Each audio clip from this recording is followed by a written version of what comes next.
qui est assez surprenant dans cette période, c'est que la plupart des entreprises du monde traditionnel, pensez à tous les secteurs qu'on a depuis toujours dans nos vies, sont en train de suivre la stratégie de Kodak.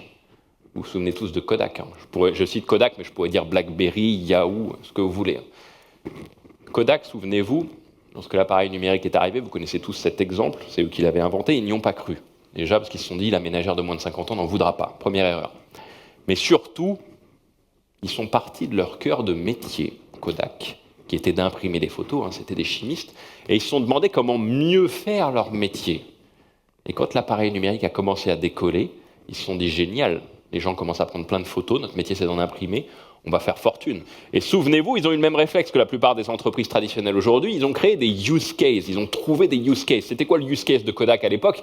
Souvenez-vous, c'était venez en boutique avec l'appareil, avec la carte mémoire, et on vous imprime vos photos.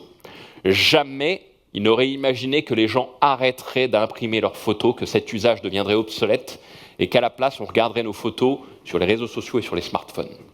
Autrement dit, ils sont partis de ce qu'ils savaient faire et ils ont tenté de mieux le faire avec les outils, le digital, le numérique, et de protéger ce qu'ils savaient faire, de protéger leur cœur de métier. Dans la période dans laquelle on entre, ce type de stratégie, c'est la meilleure manière de mourir.